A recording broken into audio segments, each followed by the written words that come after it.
everyone, and welcome. My name is Samantha, for those of you who do not know me yet. I am the on-site health coach for Cigna and MNPS. Today, we are going to focus on talking about achieving balance in our everyday lives and strategies to do so.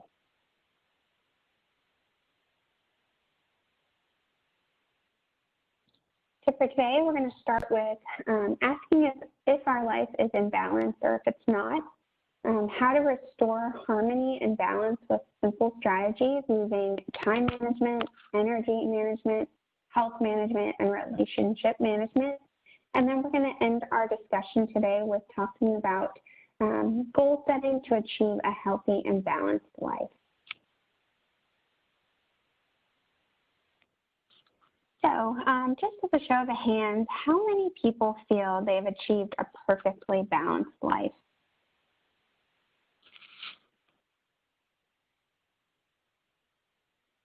And how many people feel they have quite a bit of work to do to actually achieve a balanced life? Well, for those of you who just raised your hand, how do you know your life is not in balance?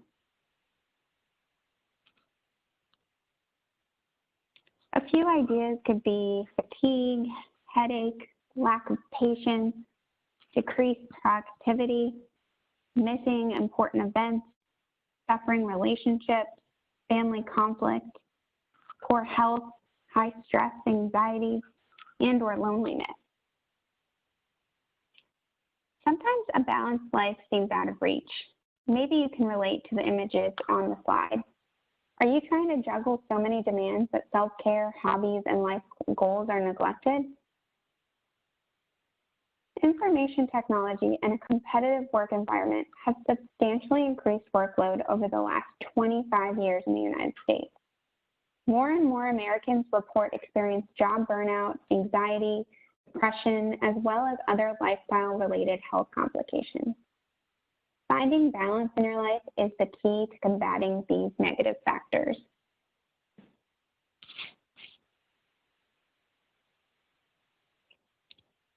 So the strategies we are going to discuss today to help restore a sense of harmony and balance include time management, energy management, health management, and relationship management.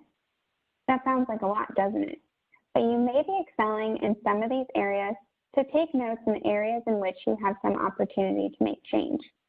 And don't feel like you need to make multiple changes at once. It's okay to start small. We'll talk about goals towards the end so you can feel confident about your next steps after this discussion. So a few other things to keep in mind as we talk. First, there are only 24 hours in a day. Second, we can't divide our time equally between everything that is important. Next, remember every day is different. Another one, balance looks different for every person. And lastly, balance looks different for every person. Yes, I already said that. I wanted to say it again because we tend to compare our lives to the lives of others. Comparison can rob you of joy and may keep you from reaching your full potential. So let's start by taking a look at time management. Here is a great quote from C.S. Lewis. The future is something which everyone reaches at the rate of 60 minutes an hour, whatever he does, whoever he is. Although we all have the same 24 hours to work with, some people appear to breeze through the day, achieving the task at hand with ease. For others, though, it seems as if time is not on their side. Despite good intentions, they struggle to manage time efficiently, which can create unnecessary stress both at home and work. If you belong to the second group, this is a great opportunity to start a turnaround. And even if your time management skills are buttoned down, you probably know someone who could benefit from these time-tested strategies for making each day more peaceful, focused, and productive.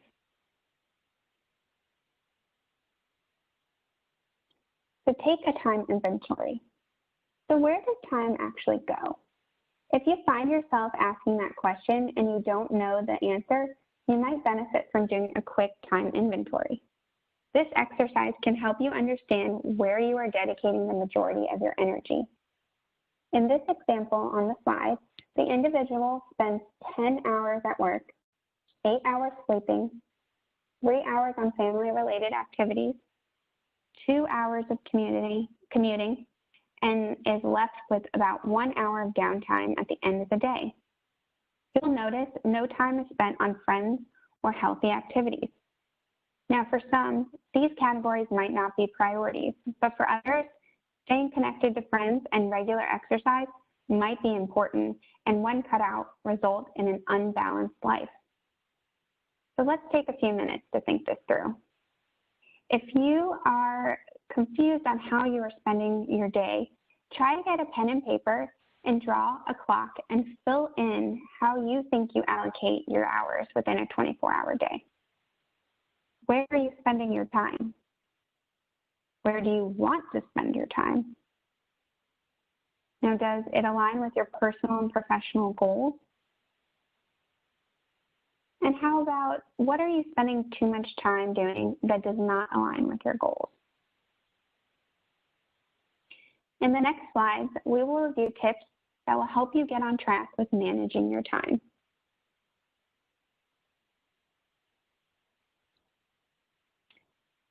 So here are some tried and true approaches to managing your time effectively. First, plan ahead. Maybe you've heard the saying, failure to plan is planning to fail. When you allow yourself time on the front end to plan and organize, you'll find that you're far more likely to achieve the results you envision. How about trying a to-do list? Make a list of all your tasks and activities for the day or week. Then rate these tasks by how important or urgent they are. So first, urgent tasks would be, those are the tasks that you have to have done right away. Then the important tasks. These tasks are meaningful to you, but can wait until your urgent list is complete. Lastly, the not important tasks. These are the ones that don't need to be done or that aren't important to you, so they can either be skipped entirely or postponed to the next day. How about trying to build flex into your schedule? Many people pack their day so full of activities that a single interruption disrupts the rest of the day. For each scheduled task, allow a little buffer time for unexpected delays. Try to avoid perfectionism. Don't waste time perfecting things that don't have to be perfect. After you finish something, review it once and then move on to the next task. A perfectionist mindset can be a form of procrastination. Excellence, on the other hand, is doing the best that you can given the circumstances. We can all excel without having to be perfect. Try tackling hard tasks first. If you have something hard to do, get it out of the way so you don't have to worry about it the rest of the day. Try using technology to your advantage. Use software or apps designed to help you manage your schedule, set reminders, and stay organized. Some kinds of list keeper or calendar app is probably already on your phone, so just take a look at it. And lastly, don't skip breaks. It seems efficient to work through lunch, but it can actually backfire. As a general rule, 30 minutes away from your job or any other task will help keep you energized and focused.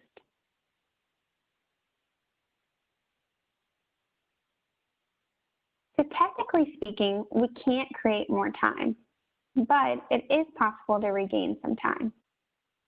Maybe try keeping a log. Track everything you do for 1 week.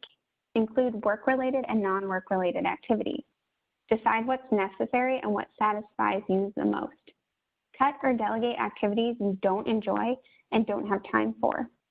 If you don't have the authority to make certain decisions, maybe talk to your supervisor or another coworker. Try pacing yourself. Organize household tasks efficiently. Doing 1 or 2 loads of laundry a day, every day, rather than saving it for your day off. Or maybe even try running errands in batches. Those are great places to start. Next, set your boundaries. Whether it's a coworker asking you to spearhead an extra project or your child's teacher asking you to manage the class play, Remember, it's okay to respectfully say no. When you quit doing the things you only do out of guilt or obligation, you'll make more room in your life for the activities that are meaningful to you and bring you joy. Try leaving work at work. With today's global business mentality and the technology to connect to anyone at any time from virtually anywhere, there's no boundaries between work and home unless you create it. Make a conscious decision to separate work time from personal time. So for instance, when you're with your family, turn off your cell phone and put away your laptop. Try to rethink your standards. An unmade bed or a sink full of dirty dishes won't impact the quality of your life. Do what needs to be done and let the rest go. Try getting up earlier. Getting up 1 hour earlier every day for a full year effectively creates an additional 15 days. Next, try to delegate. Don't be afraid to give up some control to others. Or if you have more tasks that you feel you can manage, consider an open and honest conversation about that. Trying to hide the way you feel won't solve any problems. Share responsibilities at work and at home with others. Communicate clearly. Limit time-consuming conversations by communicating clearly and listening carefully. Take notes if necessary. Never underestimate the power and efficiency of just picking up the phone can do versus long text or email trails. Set aside one night each week for recreation. Take the phone off the hook, power down the computer, and turn off the TV. Discover activities you can do with your partner, family, or friends, such as fishing, canoeing, maybe even just playing games, board games. Making time for activities you enjoy will rejuvenate you. Try to protect your day off. Try to schedule some of your routine chores on work days so that your days off are actually used for relaxing. Lastly, eliminate non-essential commitments. Get rid of the commitments that no longer serve you or propel you to achieve your personal goals.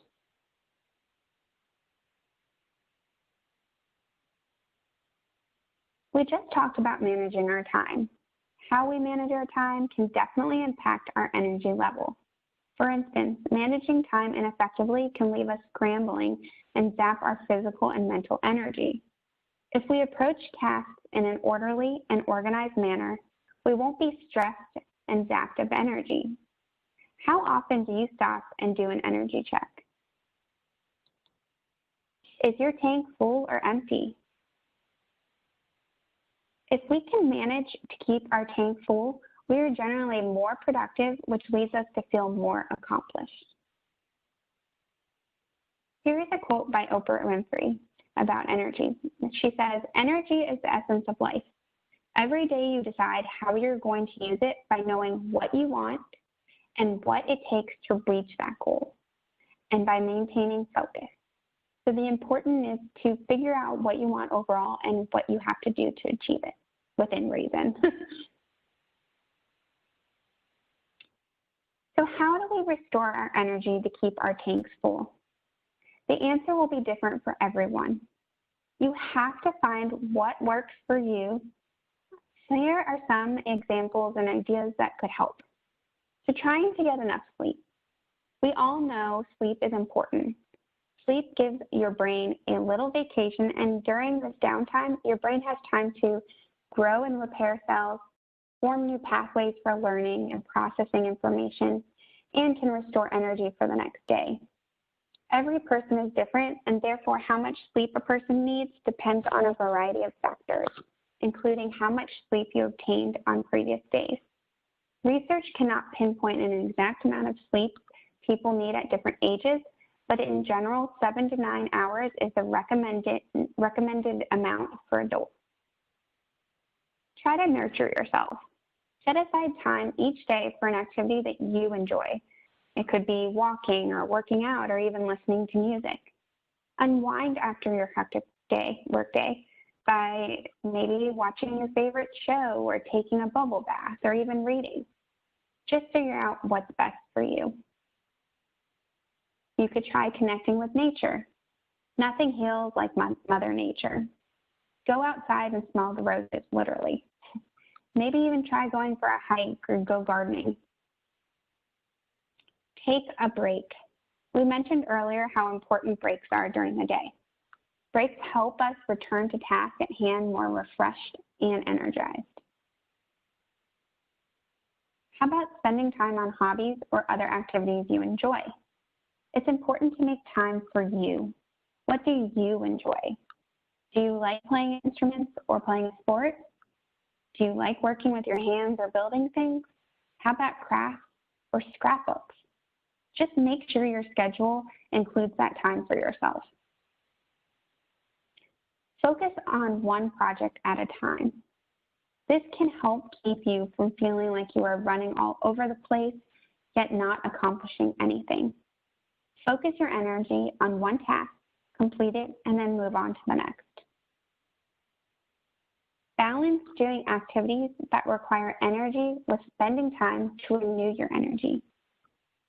For instance, you need to paint the entire house.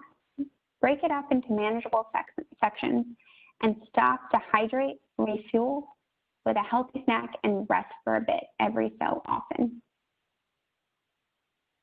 It is important to build rituals into your day that help you unwind, clear your head, and reignite creativity. Maybe that is getting up for a quick walk, taking a stretch break, chatting with coworkers in the middle of the day, or doing some deep breathing exercises.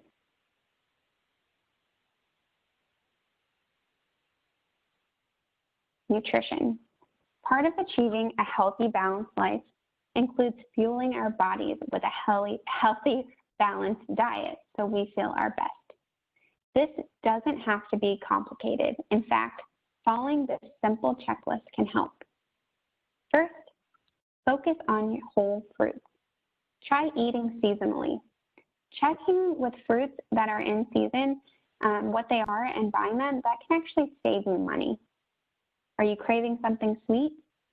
Try dried fruits like cranberries, mangoes, apricots, cherries, or raisins. Trying to meet a fruit bowl? Maybe keep fresh fruit rinsed and where you can see it. Reach for a piece whenever you need it or for a snack. Next would be varying your veggies. Vary your veggies by adding a new vegetable to a different meal each day. You can try to add color to your salads with possibly baby carrots, green beans, shredded red cabbage, whatever you prefer. Include seasonal veggies for variety throughout your year. You could also do veggies that go well with a dip or dressing. Try a low-fat dip, or even hummus or guac. And also, to change it up, you can add different veggies to different stews, soup, or pasta dishes. Next would be varying your proteins. For car trips, you could even try to pack a mixture of unsalted nuts, seeds, and dried fruits for a crunchy, protein-packed snack. Keep seafood on hand. You can do seafood in a can, which is salmon, tuna, or crab. Or you can try frozen fish. Any of those options would be quick and easy to prepare. Maybe for your next taco night, try adding a different and new protein. Switch to shrimp or change your beans, or you could do chicken or beef. Try to make half your grains whole grains. Popcorn is a whole grain, so try popping a bag of low-fat or fat-free popcorn for a healthier snack. Whole grain pasta is also a great option. You can bake it in different dishes or pasta salads. However, if you choose refined grain pasta, make sure it's enriched, so check out your ingredient list. Also try ready-to-eat whole grain cereal. This is a tasty breakfast option or even a great option for a snack. Lastly, try brown rice and add it to your stir-fried dishes. Try to move low-fat or fat-free milk or yogurt. Make a smoothie by blending fat-free milk or yogurt with fresh or frozen fruit. You can try bananas, peaches, or mixed berries. Or you could always add in any greens to that. For breakfast, try low-fat or fat-free yogurt. Mix in cereal or fruit for extra flavor, texture, and nutrients. Another option, adding 8 ounces of low-fat or fat-free milk to your meal is one of the easiest ways to get your dairy in. Lastly, try to limit sodium saturated fat and added sugars. First, we're going to talk about sodium. Here are some tips to reduce your sodium content. So a lot of processed foods contain high amounts of sodium. So try to choose fresh vegetables, meat, poultry, and seafood when possible. If you are going to try frozen meals, look at your ingredients to see how much sodium is in it. Next, use spices or herbs such as dill, chili powder, paprika, or cumin, and lemon or lime juice. These all can add flavor without adding salt. So trying to reduce saturated fats, big thing, keep it lean and flavorful. Try grilling, broiling, roasting, or baking. These all don't add extra fat. Simple substitutions can help you stay within your saturated fat limit.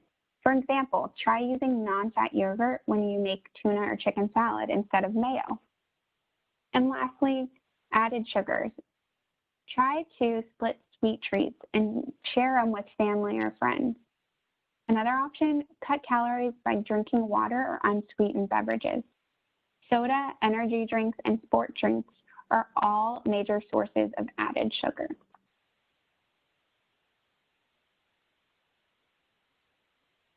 So we can't talk about health management without discussing exercise. I don't often recommend multitasking, but it's highly encouraged if it helps you exercise. Do you spend a lot of time on the phone with your family or friends? Walk while you talk. How about, do you like watching TV at night? Try to do some exercises while watching your favorite shows. Move while you cook. Do squats while you wait for water to boil. Another option, bike instead of drive to stores that are close by if you only need a few ingredients or items.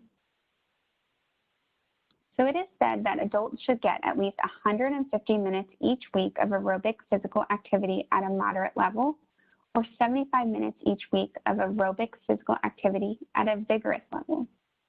Being active 5 or more hours each week can provide even more health benefits. Also, spreading aerobic activity out over at least 3 days is best. And additional, every activity should be done for at least 10 minutes. A lot of times people will start it and not want to continue, but once you hit that 10-minute mark, it a lot of times will encourage you and give you the confidence to continue. In addition to our aerobic exercises, it is recommended that we also do strengthening activities such as weightlifting or abdominal exercises like crunches or push-ups or sit-ups.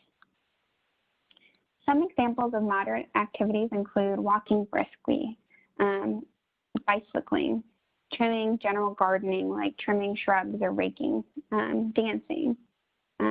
Obviously, it varies with how hard you're doing these exercises. You could go golfing or certain water aerobics.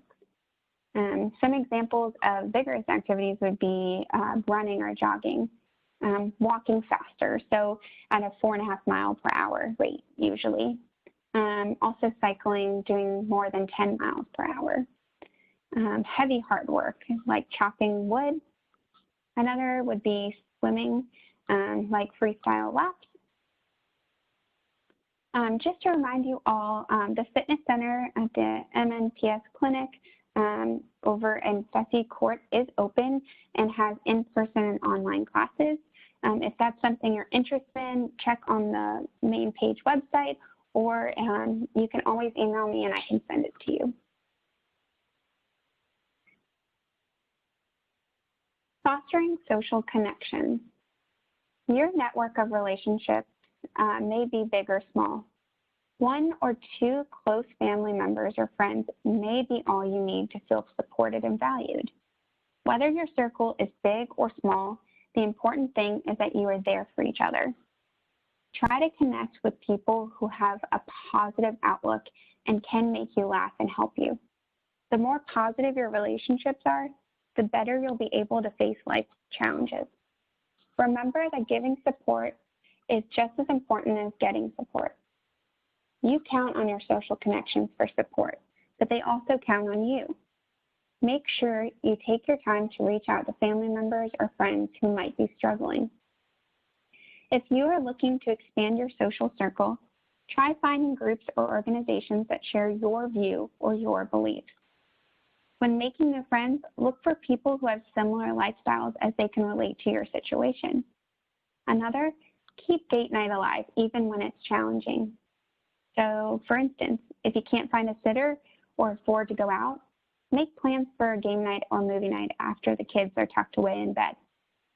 Another great option is volunteering. Volunteering can be a great way to give back to the community, meet new people, and make connections. If you can't seem to get out of the house, online forums about specific interests can be a great way to feel connected.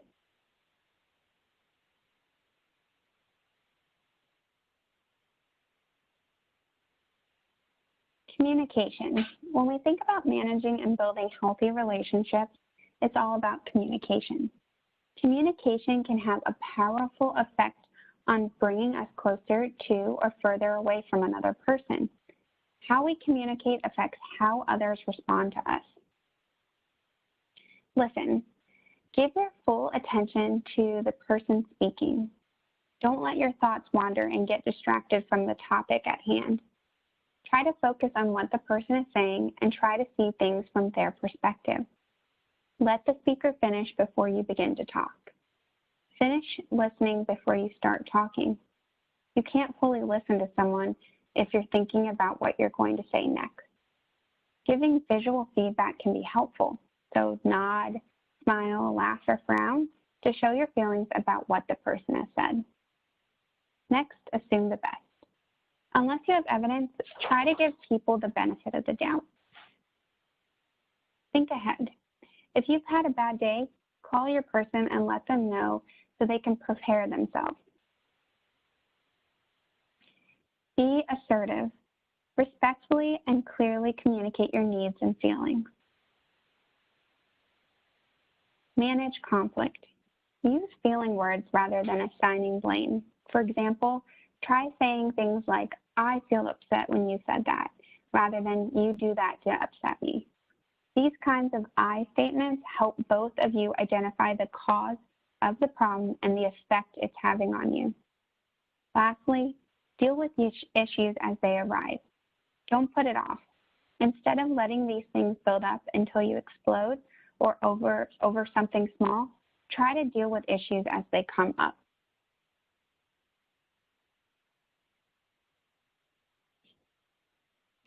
We all know someone who is difficult to get along with. While we can't change other people, there are techniques to help us navigate their challenging personalities.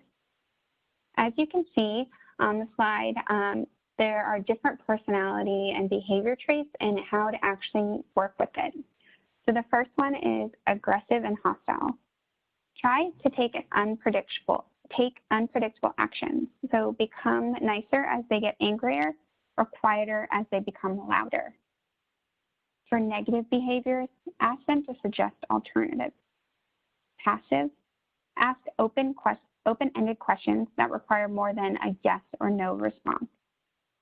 Opinionated behavior, rather than ignore their idea, just add yours. So that's good, here's what I'm thinking. And a complainer, focus on problem solving by asking them to suggest alternatives with questions such as, what results are you trying to achieve? Or how would you like to see this resolved?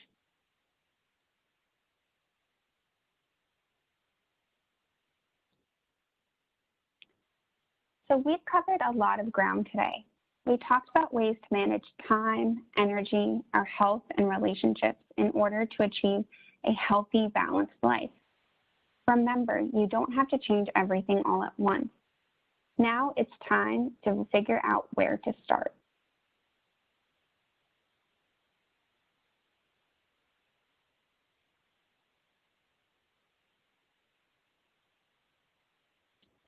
Once you know where you want to start, the next step is to determine what you will change.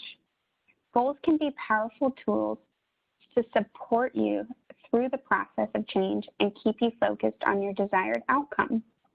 A goal should be meaningful to you, so consider using the SMART goal setting method. SMART goals are specific, measurable, attainable, realistic, and timely.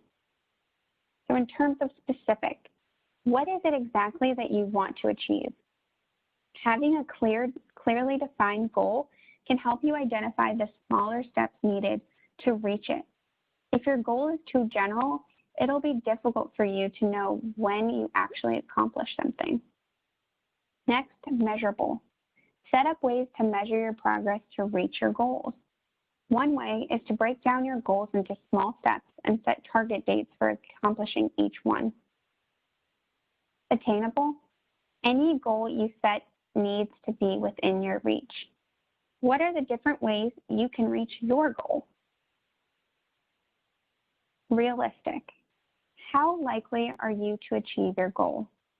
If the answer is it's going to be nearly impossible, you may need to adjust it to make it more realistic. And lastly, timely. When do you want to reach your goal?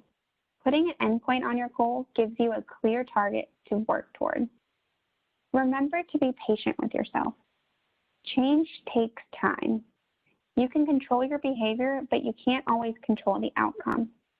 Remind yourself why you are making changes and make sure to write them down and keep them within sight.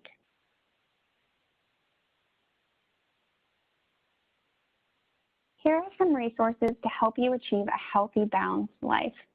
These websites are full of information to help you manage your time, energy, health, and relationships.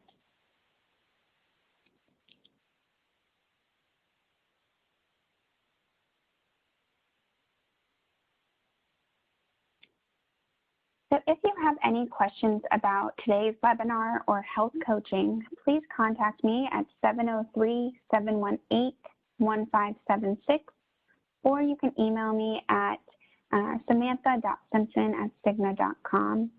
I look forward to hearing from each and every one of you, and please don't hesitate to reach out. I thank you for attending, and I hope you all have a great rest of your day. Thank you.